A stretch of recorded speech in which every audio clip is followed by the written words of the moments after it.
Hey everybody, this is Larry Little. And I'm Melissa Jackson. And you're listening to RelationShifts. It's an exciting podcast where we talk about the relationships in your life and how you can make a little shift that'll make a big difference in those relationships. Yes, and those little shifts add up and they create something different dynamics in our relationships. They allow us to make adjustments and tweaks and really impact our relationships. Yeah, it's really neat to think about the impact that it can have and it is having. So we're excited today to talk about some things that we think are very relevant. But before we jump into that, here we are in the middle of summer. Can you believe it? It's so hard to believe school is out. It's summer break, and here we are in June, and we know July will be here before we know it. I said I don't know, several months ago, I'm going to look forward to the summer because it's going to be laid back. I can just envision myself kind of, taking an easy little break.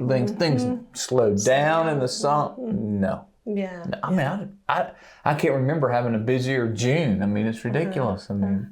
Do you, I have a question for you. What is like your summer fruit or your summer, something that you enjoy eating? Yeah. That's a summer food. I am a peach lover. Have you had one? And no, I have not had a peach yet. And I mean, maybe I've had like a peach in like I don't even know if I've had a peach in, like a cobbler or something, but I definitely have not had one of those fresh peaches. And I'm a guy, I like the skin. I like to wash it off and I love peach. Yeah, the whole thing. That's interesting. I just love it. It's good for you. Yeah. Yeah. I can tell you're not impressed. Well, I don't eat it with the skin on it. It's interesting, you gotta, the fuzz, that fuzz. That's good stuff. Yeah. Good anyway, stuff. On to. Well, what is yours? What is your fruit? What were your food for the summer? So I love a vine ripe tomato. Okay, not the tomatoes you get from the grocery store. Right? No. It's not the same thing. It is the very, very red, ripe tomato. And while you're cutting it, you're taking the skin off because you take the skin off your tomatoes too. And when you do that, it's so juicy.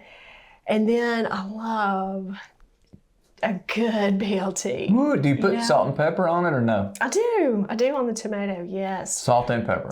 And pepper. Yeah, that sounds delicious. And it's so good. I've already had about 4 bottles or so already, so I'm there. I'm committed. Now you did say something that our listeners they may be concerned about. You said not the kind you get in the grocery store. Yeah. Where do you get it? Yeah.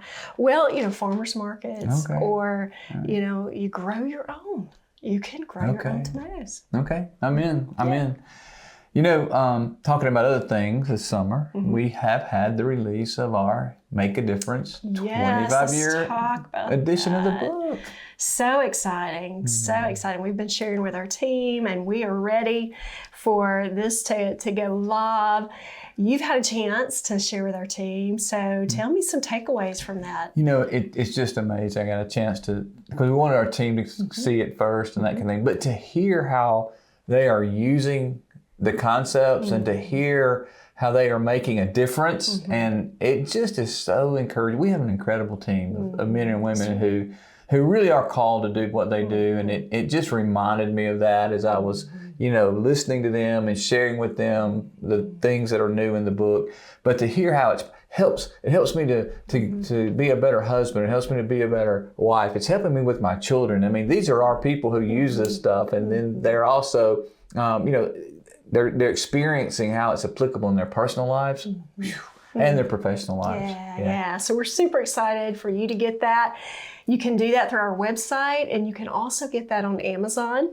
The Audible version is in process, and you are working on that. Speak to that in just a moment. Well, Robin, our producer, is wearing me out because we are, you never think about it, but when so I'm reading the book. And so you never think about, that's pretty easy, but it's not, because you're under pressure. You got to read it, just a certain way and pronounce the words with energy and all that kind of thing. And It's a project. So we are, Robin, what are we? We're almost finished. We have one more chapter. Oh, wow. Yeah. And it'll be out at Audible, and I'm excited about that. I'm really excited to be able to offer that to our listeners and those who maybe, they may not want to read, but they might want to listen. So there you go. I love that. They're going to hear your voice, Larry. Hear you read it. Love it. So speaking of make a difference, we have a question that came from one of our viewers. Thank you for sending that in.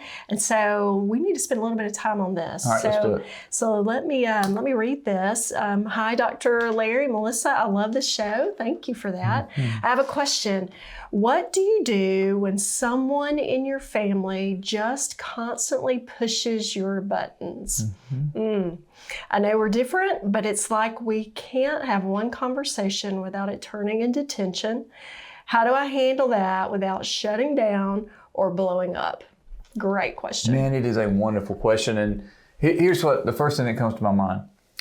First of all, you don't have to handle it in the moment. You don't have to handle it. What you can do is to take a step back and draw some boundaries around the conversation you have. You can frame it with your family member. You can frame it, first of all, going into it knowing that there's tension there. It may mean instead of having a conversation, you may need to write a letter. And you may need to start there and look, I have a concern, but instead of addressing that concern, I'm going to write a letter and let you read that. And I'm going to ask you to respond to it. So that's just one little tip to kind of think about. Would it work for you to try to communicate in a different way than having a conversation? It'd be hard. It would be hard. The other thing is though, try to, when you do have conversations, start with the small stuff.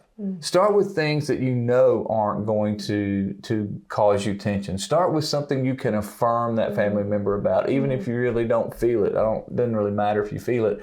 It's about you getting to where they are. Try speaking their language and affirming with no expectation of solving. You don't have to get your point over. You don't have to win this. You don't have to you just have to say something that's affirming and non-threatening, and just start there and then try another one and try to rebuild that relationship, I think. I think that's a tremendous answer. So really stepping back and not having to respond, but formulating your response. I think it's great that this viewer here knows that whatever's going on is either causing them to shut down or causing them to be on the other side of things where it's just, causing them to be so frustrated that they lose their ability to really respond the way they want to. Well, what's happening, I think, is in this case, they're going into fight or flight. That's what they're doing. They're blowing up or shutting down. Well, guess what? You don't have to do that. You can choose not to fall into either one of those scenarios. You can choose to take control, and when you feel your body shutting down or you feel yourself about to blow up, take a step back, think about how you want to respond. Write it down. Be more intentional about your you can control your emotions by just getting yourself out of the situation immediately. And don't expect to have that conversation in the moment. Don't expect to solve it in the moment. You don't have to fight or flight. Back up. Think about how you want to respond, and then think about how you're going to communicate that response. Hard stuff. But thank you for that, and thank you for this question. And so today we are talking specifically about those relationships with teens and adult children, and the dynamic of the relationship, and how do you shift? How are you aware of where they are emotionally, where they are cognitively, and how do you make some shifts so that your relationship can continue to be solid, or shift so that it can become more that way? Parenting teens is I have two teenagers. You have one teenager. Teenagers? No, I do not. I have two adult children who were teenagers at one brain time. is still there. Right. Now, we've gone through the teenage years. Here's what I like to say, though. And, I facetiously, but I'm like, the brain turns off when they hit about 13, and it just stays off until they get in their mid-20s or something, and then it pops back on. It's a long time for their brain just not to work, but that's kind of what it feels like in those teenage years. And although, let me just say I love teenagers, and I love that season of life, even when we had teenagers in our home. But you're in the middle of it right now. You're in the middle of parenting a teenager. Yeah, and I really think that age it just keeps getting a little earlier. That teen is the age where it starts. There's so many things out there with social media and things they have access to that just causes it, I think, to pick up speed and start earlier than what we used to say. Here's some stats. So 80% of kids spend in that teen time, those teenage years, spend 2 hours or more per day on social media. Yeah, wow. Isn't that interesting? I think that maybe it could even be higher. I do too. I don't know about that 2 hours. But, they're on social media. Here's another interesting data point that 95% of teenagers, they're saying between 13 and 17, own a smartphone.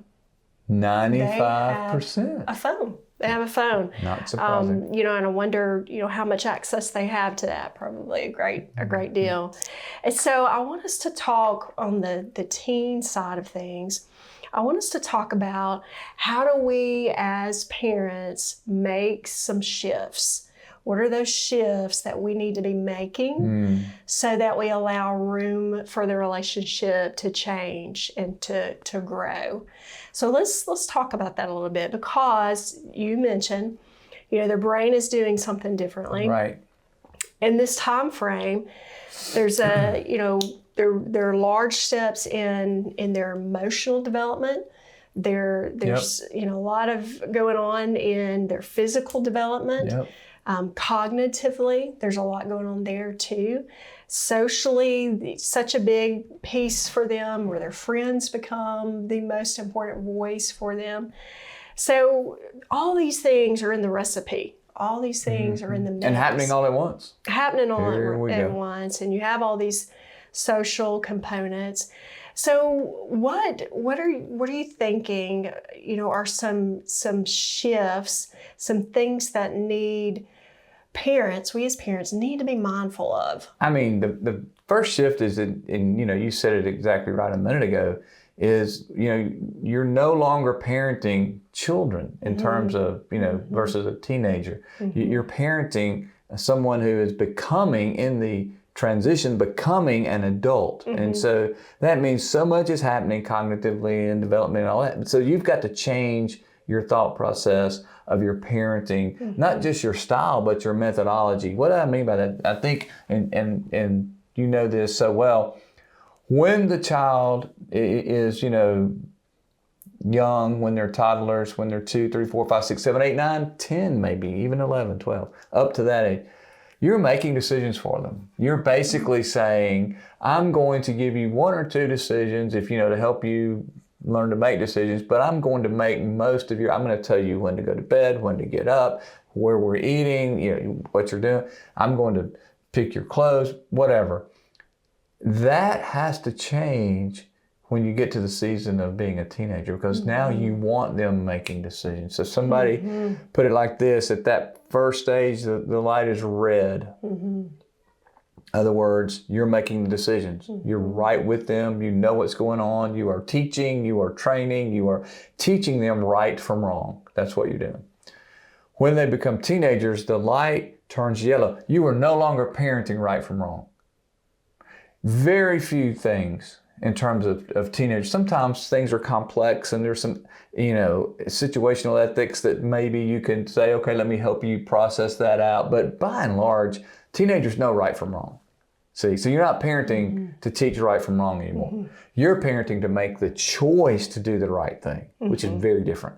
You're teaching them now. The light is no longer red; it's yellow. It's look. I need to parent to give you the choice, and if you make the wrong choice, I've still got the net under you, so we don't, destroy them and destroy their lives. We hold a safety, which is incredibly difficult to hold a safety net under that teenager. and allow them to choose and allow them to fail and own their own consequences. Yeah, but the important thing is that is the time to fail on the safer things that are going on in their life.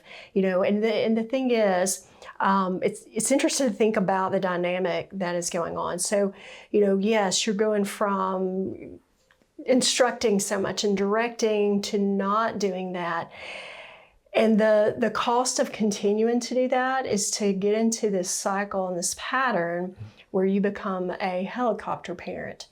And the more you direct, because it's been familiar and comfortable, the more they resist, right? The more they try to reject that, the more they try to move away from that, the more defensive they might become. And so there's all these things that are going on that some little shifts can create some different behaviors, some different dynamics in the relationship. So you're going from red to yellow. Yeah. And in that yellow season, I think it's important for us not to forget that we're parenting at this point for the relationship, right? We're definitely parenting because we want to have an end result, and that is when the brain comes back on in 20 years-ish, that we want the relationship to still be there, that we've been able to nurture and protect versus this push and pull that's going on at this time. We've been able to change. We've been able to shift so that we protect the relationship. You're parenting for the green light. Right. Maybe that's a book, Melissa. Parenting for the green light. I mean, because that's what you're doing. Yeah. You're parenting so that when they become adults and you have a relationship with them that allows you to continue to speak into their life.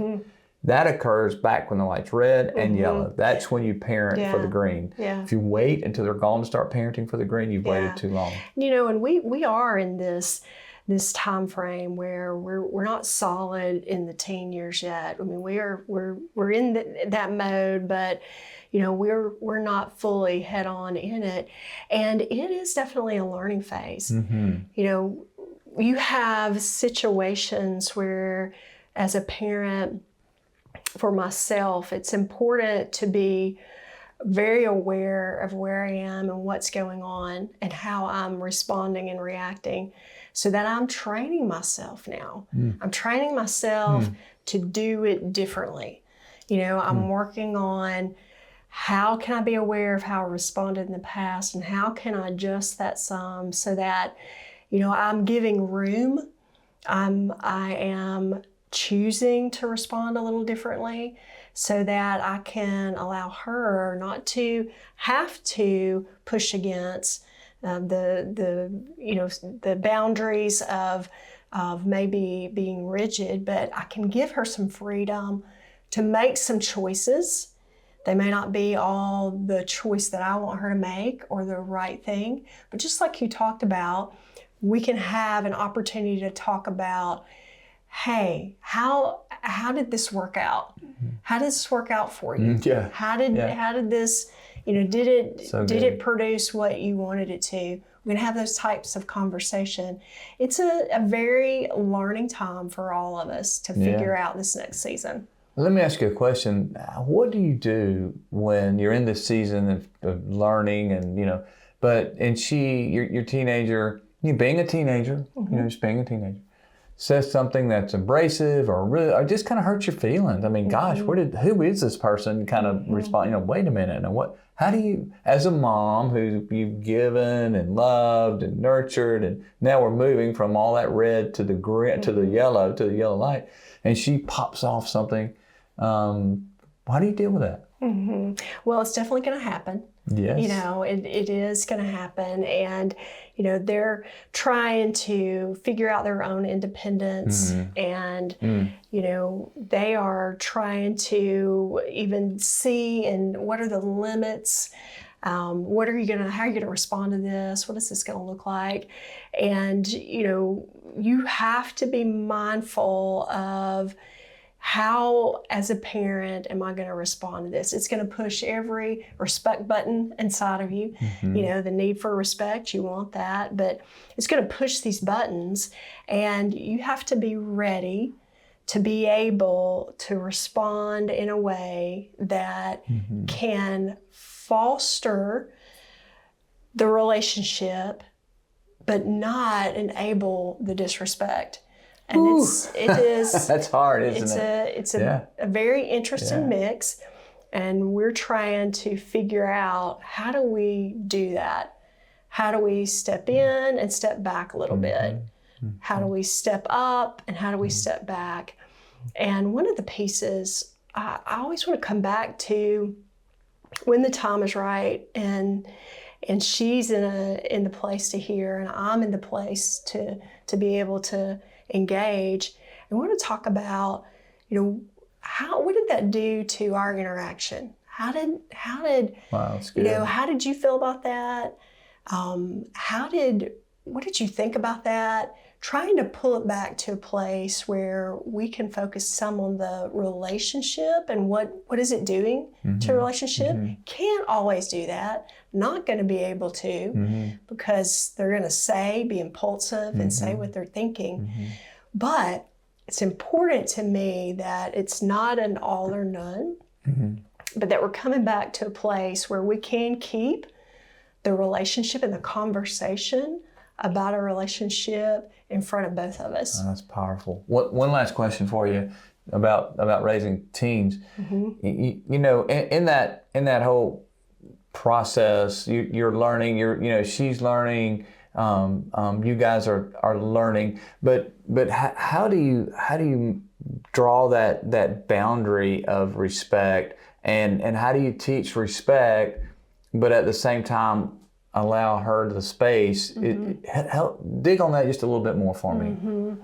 Well, again, you've got to have an expectation that there's going to be some odds. You know, there is going to be what she perceives as being respectful, and of course, I'm not talking about anything extreme, right.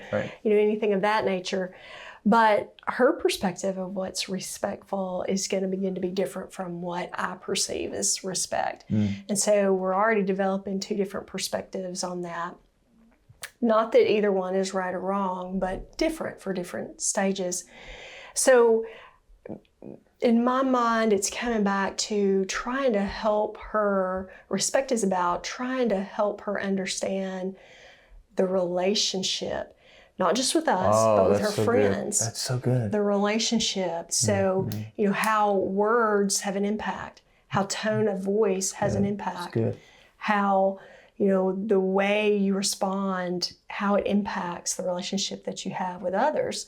And so it's not just about respecting us, it's about learning about, you know, how do I learn some relationship skills in the midst of this process that are really, really hard, because we know kids don't know it all. Teens don't know it all. No. They think they do. They think they do. That's right. And they're supposed to think That's they right. do. That's more of the norm. That's right. But the important piece is, how do we keep teaching during this time? You know, I know our time is going, but I just want you to speak one minute. This is really the last question. This is the last question for you. I got one more last question. Talk about the importance of personality, even in teenagers, and understanding who they are as you parent during this yellow light time. So the personality pieces are always so important in all our relationships, aren't they? And we know that kids are developing and growing, and we see tendencies in their personality, and we know that the teen years can adjust it at times, you know, because they're still developing, and their personality can keep adjusting and growing and developing. But it is important to understand, who are they kind of forming to be? What is their personality forming to be? Is it adjusting? Is it tweaking? And how do I go and get where they are? How do I make sure that I am choosing to get outside of my personality and I'm going over and getting it in their quadrant, what I think their quadrant is, how I think their quadrant is developing, and how do I make sure I'm going to be intentional to connect with them in their zone. Oh, I love that. Get where they are. Yeah. Speak their language. So here language. is just a last thought. We know, and our viewers know, that what worked in childhood and in their child years, that's not going to work. The parenting tools that we used back then are not going to work now. It means we've got to be agile and flexible and not lose our role as a parent. We're not talking about not parenting, but we need to be in a different mode so that we can still parent and we still have their head and their heart and access to that, so that we can continue the relationship and they will continue to hear us in these formative years. Their head and their heart. I love that. So let's switch gears. We want to talk about adult children. And so the brain turns back on and adulthood, young adulthood. Yep. We hope and we want that to take place. And so in adulthood, the dynamic changes again, doesn't it? It does. What does it look like? It does. It changes again, and now that light turns green.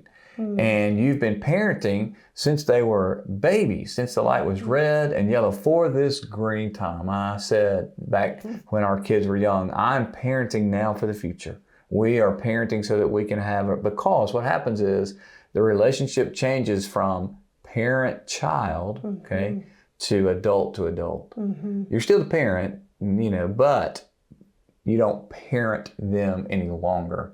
You coach them. That adult-to-adult relationship looks like a coaching relationship, someone that they could use as a resource, an adult-to-adult relationship that you enjoy different kinds of things together. That you've built now that rapport, you've built the expectations, you built the respect, so that you can enter into a dialogue with that child, that adult child, that's meaningful. Now, the problem with that is, as they move out, especially in those young adult years, in their 20s and maybe early 30s, you have to really be careful to encourage and even facilitate independence, because you don't want, I think, what we see a lot is parents really have a hard time making the transition from the parent role to the adult child too. So they have a hard time with that. So they keep trying to parent their adult child, which is not their role any longer. So 3 things that as we parent adult children to think about. The first is celebrate what's going on in their life quietly. And what I mean by quietly is, don't talk about what you did to get them there. Be quiet about your own self. Be quiet about yourself. Put the spotlight on them. And as adults, affirm the milestones that maybe that's a new house they bought. Instead of saying, well, we helped them. Every time you talk about their house, talk about how you helped them to get there. No. Or they were promoted in a job or have a career. That's their career. They worked hard for that. So talk about them and what they've accomplished versus what you've done for them to get them there. So celebrate their milestones. And then second, offer support, not solutions. Boy, that's a hard one. So because you can see, we're older, we've been there, we can see kind of the path they're on, but don't go there. And, say, look, I'm here for you. I would be glad to brainstorm this with you. Or would you like my thoughts on this? I mean, don't offer, this is what you should do. Well, I'll tell you what you ought to do. Now, let me just tell you what's going to happen. They don't want to hear what's going to happen. Let them come to you, and then you brainstorm with them, walk with them, ask questions instead of giving advice. They don't need that. They don't need you to tell them what to do at this age. It really is frustrating, and it'll damage the relationship. And finally, encourage their growth in relationships outside of the relationship that they've had with you. In other words, if they have a circle of friends who you see are supportive or who are encouraging, maybe that looks like small groups. Maybe that looks like their local church. Maybe that looks like a group they establish and work out with. Maybe it's a positive group at work. Whatever it is, encourage them to socially reach out and to build those strong relationships outside of the relationship that you have with them. Don't be threatened by that. Sometimes parents get so threatened they want to keep hovering. No. Encourage that. Encourage those resources. So the 3 things: celebrate them and their milestones. Offer support, not solutions. Ask questions. Don't give advice or tell them what to do. And finally, encourage them to broaden their circles and to develop new circles of relationships and friendships that will grow them and make them better. At the core of all this, it's really about how we lead. our child, our teenager, our adult child. It's really about this. We have this position as the parent that we've been given, and what an opportunity, what a neat, unique opportunity. And we have to be willing to be flexible and agile with them to really walk the journey and be able to stay on the journey with them.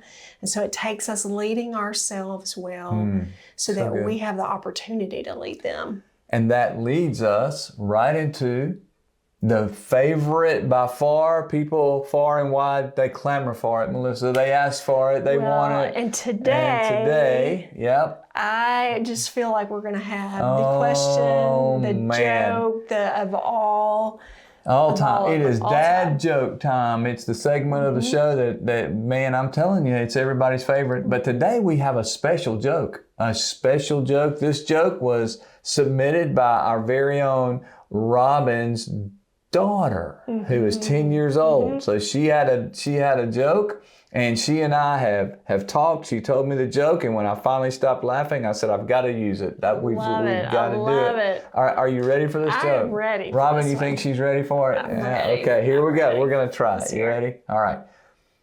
How do you get down from an elephant? How do you get down from an elephant? Tell me. You don't. You get down from a duck. That's a great How about that? one. Isn't that great? Look at, you know what? I think let's hear more jokes from her. You want her to submit We more. have You more like her jokes better than my jokes. I got it. I understand it. And I agree. Hey, thanks for hanging out with us and listening and learning with us. And, we hope that you will continue to make those little shifts in your relationship that make a big difference.